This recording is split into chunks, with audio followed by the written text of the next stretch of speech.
You're not using that credit score anyway, Gabriella. Someone in this family needs to put your name to good use.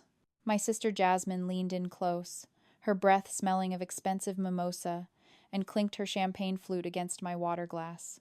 She gestured grandly toward the driveway where her brand new $90,000 Range Rover sat gleaming in the sun. She laughed, a sound that usually made me shrink. But today, I didn't shrink. I didn't blink. I just looked at her. Because Jasmine didn't know she had just confessed to federal bank fraud to a senior forensic accountant for the FBI. Drop a comment and let me know where you're listening from and what time it is for you right now. I'd love to know who's part of our community. I didn't storm out. Storming out implies emotion. It implies I was hurt, or jealous, or surprised. I was none of those things. I simply checked my watch, told my mother Susan I had a shift to cover, and walked to my 5-year-old Honda Civic. Behind me, the laughter from the brunch table grew louder, fueled by more champagne and the comforting certainty that boring, reliable Gabriella had left the room. To my family, I am a data entry clerk for a medical billing company. I make $45,000 a year. I live in a 1-bedroom apartment in a zip code my mother refuses to visit. I wear cardigans that are 2 seasons out of date, and I never, ever have an opinion. They think I am a failure. What they don't know is that being boring is the most sophisticated form of camouflage in the world. In my line of work, we call it the gray rock method. It's a psychological strategy usually taught to victims of abuse, but at the Bureau, we use it for surveillance. If you become a gray rock, uninteresting, unresponsive, flat, the narcissist's eyes slide right off you. You become furniture, and people say the most incriminating things in front of furniture. Jasmine would never have admitted to a federal crime if she thought I was an equal. She confessed because, to her, I am an NPC in the video game of her life. I am safe because I am irrelevant. I drove the speed limit all the way back to my apartment. My hands were steady on the wheel. My pulse was resting at 62 beats per minute. This wasn't a family dispute anymore. When Jasmine forged my signature, she stopped being my sister and became a subject. I unlocked my apartment door. To the untrained eye, my home looks sparse, maybe even a little sad. Secondhand couch, no art on the walls, a laptop on a simple desk, but the laptop isn't a consumer model. It's a government-issued secure terminal with biometric access. I sat down, scanned my thumbprint, and watched the screen shift from the generic personal desktop to the encrypted federal interface. I didn't call my mom to cry. I didn't text Jasmine to beg her to pay it back. I initiated a credit inquiry on myself. The screen populated instantly. And there it was. A bridge loan from a private equity lender. $102,000. Originated 3 weeks ago. Status, current, but only because the first payment hadn't come due yet. I clicked on the details. The address listed wasn't my current apartment. It was an old P.O. box I hadn't used in 3 years. She had done it. She had actually done it. I leaned back in my chair. Most people would feel betrayed. They would feel the hot, stinging tears of a sister scorned. I just felt the cold, mechanical click of a trap snapping shut. Jasmine thought she was building an empire. She didn't realize she was building a case file, and she had just handed the prosecution the first piece of evidence. I opened a new digital folder. I didn't name it Jasmine. I named it Case File 492. Then I started typing. The screen glowed with the cold blue light of the credit report, illuminating the lie my sister had been living. $102,000. It wasn't a mortgage. It wasn't a student loan. It was a high-interest bridge loan, the kind of financing usually reserved for desperate businesses trying to make payroll before they go under. And there it was, my name, tethered to her desperation. I didn't stop there.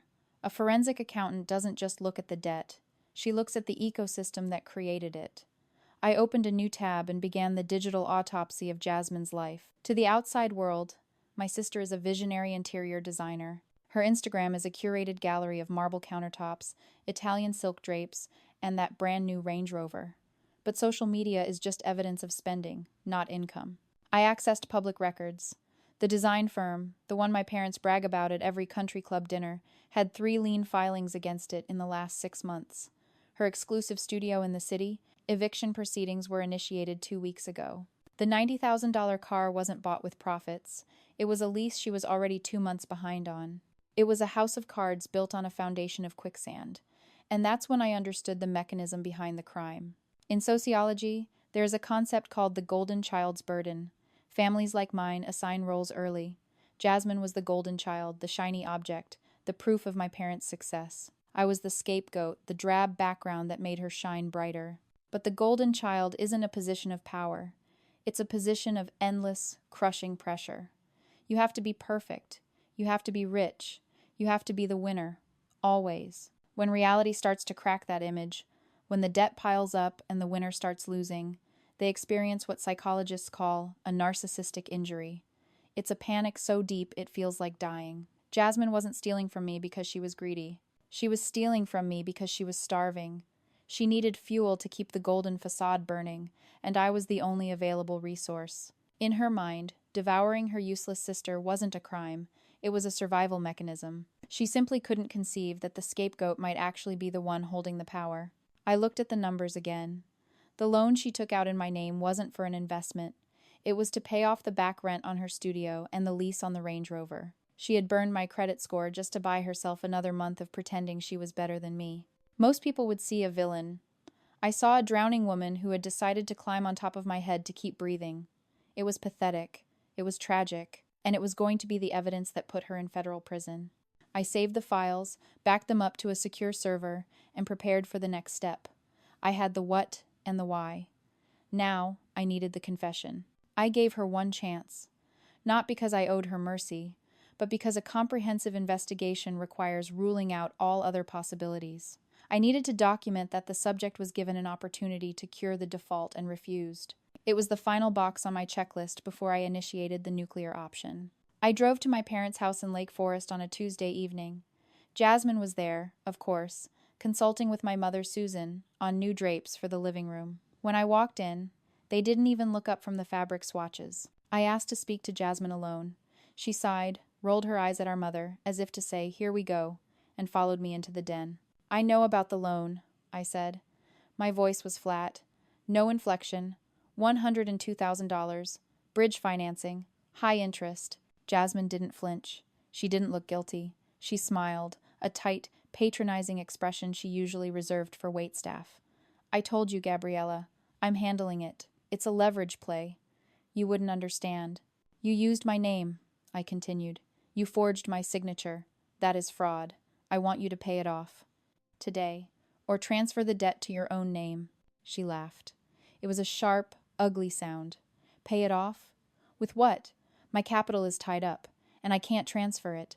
My debt-to-income ratio is too high right now. That's why I used you. You're sitting on perfect credit and doing absolutely nothing with it. It's wasteful. It's illegal," I said. Then she stepped closer, dropping her voice to a conspiratorial whisper. "You really don't get it, do you? I didn't just need the money.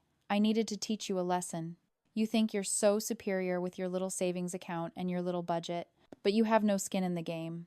That's why I used your old address on the application." I froze. "My old address?" "The P.O. box you closed 3 years ago." She smirked.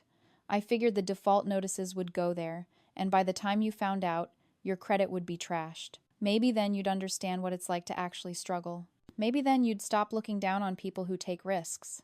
It wasn't just theft. It was sabotage. She had engineered the loan to fail specifically to destroy my financial standing.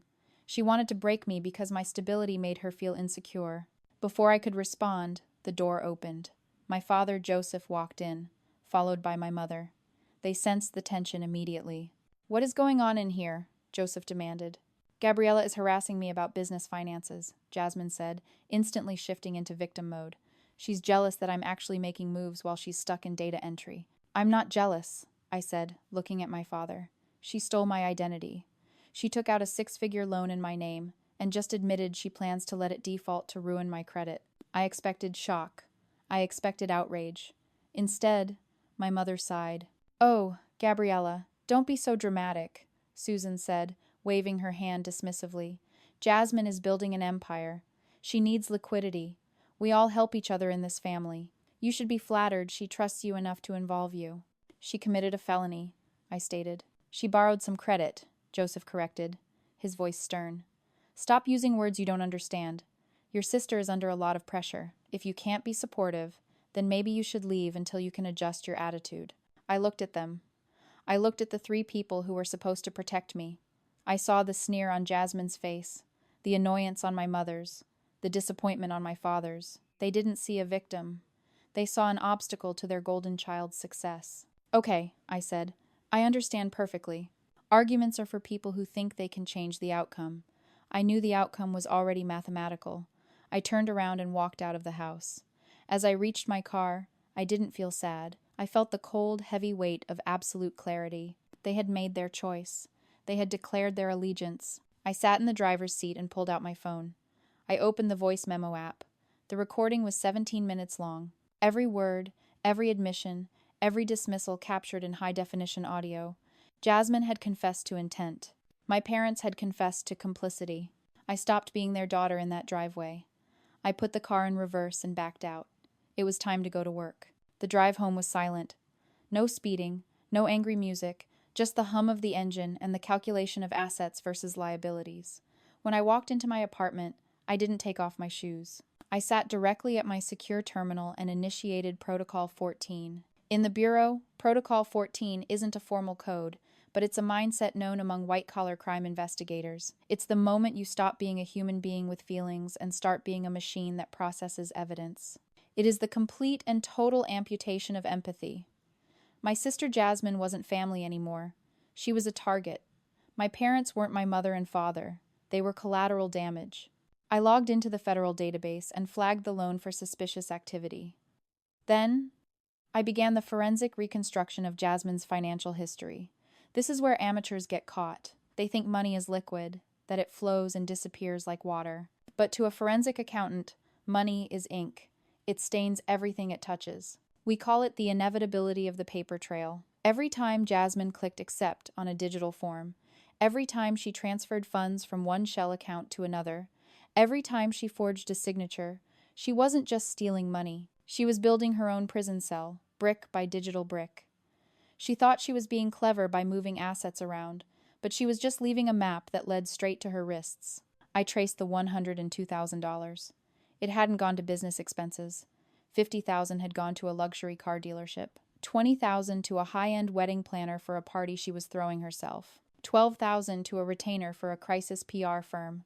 She was burning stolen cash to maintain the illusion of success. But then, I found something I wasn't looking for. I was cross-referencing the IP addresses used to sign the loan documents when I noticed a pattern. The same IP address, Jasmine's home Wi-Fi, had been used to access 3 other lending portals in the last 6 months. I pulled the applications. They weren't in my name. The first was a home equity line of credit for $75,000. Applicant, Joseph and Susan. The second was a personal consolidation loan for $40,000. Applicant, Joseph. The third was a credit card with a $50,000 limit, maxed out. Applicant, Susan. I pulled the signature pages. They were clumsy forgeries, digital pastes of my parents' signatures lifted from old tax documents. Jasmine hadn't just targeted me because I was the gray rock. She had targeted our parents because they were blind. They were defending the very person who was actively bankrupting them. They were scolding me for being unsupportive while Jasmine was stripping the equity out of their retirement home to pay for her vanity. I sat back, the glow of the monitor illuminating the empty room. The anger was gone. In its place was a terrifying, cold precision. This wasn't just bank fraud anymore. It was elder financial abuse. It was a racketeer-influenced and corrupt organization's case in miniature. I printed the documents. I organized the IP logs. I burned the audio recording of her confession onto an encrypted drive. I compiled the dossier, 3 inches thick, binding it with a heavy clip. It was a lethal weapon made of paper. My parents wanted me to support the family? Fine. I would support them by removing the parasite that was feeding on us all. I checked the calendar. Saturday night, the business launch gala. Jasmine's big night to show off her empire. It was perfect. I picked up my phone and dialed the Assistant United States Attorney on the emergency line. This is Agent Gabriella. I have an urgent indictment request. Priority 1. Yes, I have the evidence. All of it. The Lux Life launch party was held in the ballroom of the Lake Forest Country Club. It was exactly the kind of event Jasmine lived for, an orgy of superficiality disguised as a business achievement. There were ice sculptures, a champagne fountain, and a room full of local socialites congratulating my sister on her success. My parents, Joseph and Susan, were holding court near the bar, beaming as if they had personally invented capitalism. I didn't enter through the front door with an invitation. I entered through the service entrance with a 12-person federal tactical team. We cut the music first. The silence that descended on the room was instant and heavy. Then we moved in. I wasn't wearing my usual oversized cardigan or my scuffed flats. I was wearing my standard-issue FBI windbreaker with federal agent emblazoned in yellow block letters across the back, a Kevlar vest, and my badge clipped visibly to my belt. My hair was pulled back. My face was scrubbed clean of any sisterly affection. Jasmine was on the small stage, microphone in hand, midway through a speech about manifesting abundance. She froze. When she saw me, her first instinct wasn't fear. It was annoyance. "Gabriella?" She laughed nervously into the microphone, trying to spin the intrusion into a joke for her guests. "Oh my God, everyone, this is my little sister. She must have hired actors? Is this a murder mystery game? You are so dramatic." She started to descend the stairs. A tight, angry smile plastered on her face. She hissed under her breath as she got close.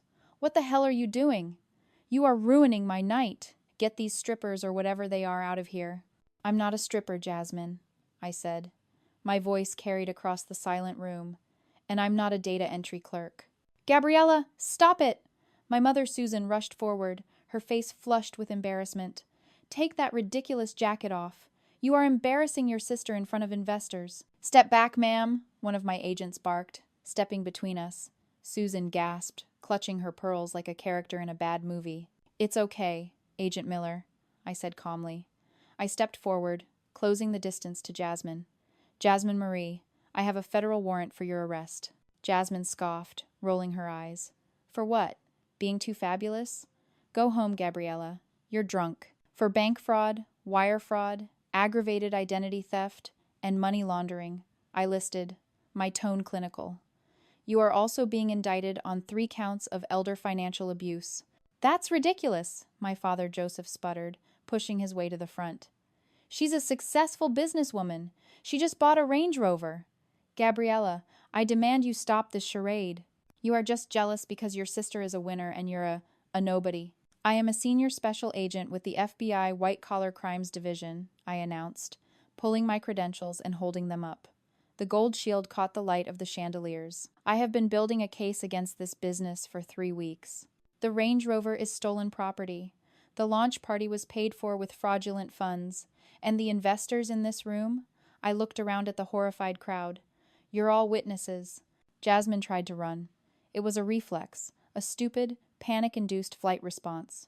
She took 2 steps toward the fire exit before Agent Miller tackled her. The sound of her expensive dress ripping was louder than the gasp from the crowd. She was handcuffed face down on the parquet floor she had paid for with my credit. "You can't do this!" she screamed, her face pressed against the wood. "Mom! Dad! Help me! She's lying!" My parents looked at me, their eyes wide with shock and confusion. They were waiting for the punchline. They were waiting for me to apologize and go back to being the gray rock. I walked over to my father. I didn't offer comfort. I reached into my tactical file case and pulled out the dossier I had compiled. "You think she's a winner?" I asked. "She didn't just steal my identity, Dad. She stole yours." I handed him the papers. The forged home equity line of credit. The maxed-out credit cards in my mother's name. The foreclosure notice on their house that Jasmine had been intercepting and hiding for months. "She forged your signatures," I said, pointing to the digital pastes. "She stripped the equity out of your retirement home to pay for this party. You're not rich, Dad. You're bankrupt. She spent it all." My father looked at the documents. His hands started to shake. He looked at the signature, a clumsy, pixelated forgery of his own name. Then he looked at Jasmine, who was currently being hauled to her feet by 2 agents, her mascara running down her face. "Jasmine," he whispered, "is this true?" "It was an investment," Jasmine shrieked, struggling against the cuffs. "I was going to pay it back. I just needed time. If Gabriella hadn't ruined everything, we would all be rich. It's her fault." "Read her rights," I ordered Agent Miller. "Gabriella," my mother sobbed, reaching for me. "Please, she's your sister." "She's a felon," I said, stepping out of her reach. "And I'm the federal agent who caught her. Take her away." I watched them drag the golden child out of the ballroom. She wasn't shining anymore. She was just a criminal in a ripped dress, screaming at the people she had scammed. The guests began to scatter, fleeing the scene of the social crime. I looked at my parents one last time.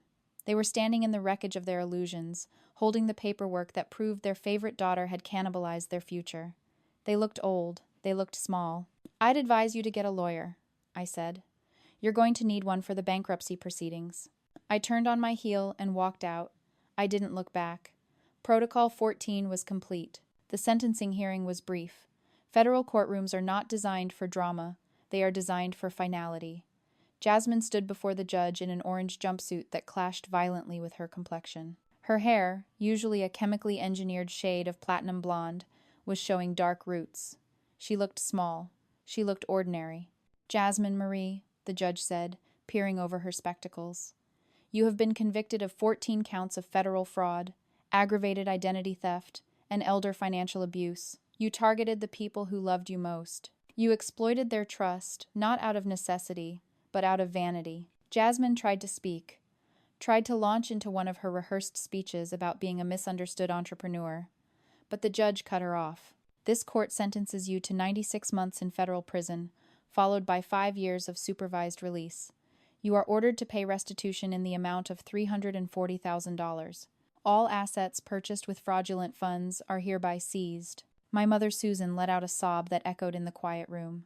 My father Joseph just stared at the floor, his face gray. He had lost his retirement. He had lost his home. He had lost his golden child. I didn't feel happy. Happiness is too light a word for what I felt. I felt the deep, settling weight of balance being restored. The ledger was finally clean. Outside the courthouse, the air was crisp. My phone buzzed in my pocket. It was a message from my supervisor at the bureau. "Excellent work on the Jasmine Marie case. The U.S. attorney was impressed with the forensic trail. Your promotion to unit chief has been approved." I smiled. I typed back, "Just doing my job." I walked to my car, still the same modest Honda Civic. I didn't need a Range Rover to know who I was. I didn't need a gala to feel successful. I sat in the driver's seat and opened my laptop one last time. I pulled up my credit report. Score: 820. Status: clean. I closed the laptop. The case file was closed. The gray rock had done its job. I started the engine and drove away, leaving the courthouse and my old life in the rearview mirror.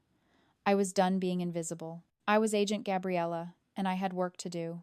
If you believe that justice should always be served, no matter who the criminal is, hit that like button and share this story. And if you've ever had to go gray rock to survive a toxic family, tell me your story in the comments. I read every single one.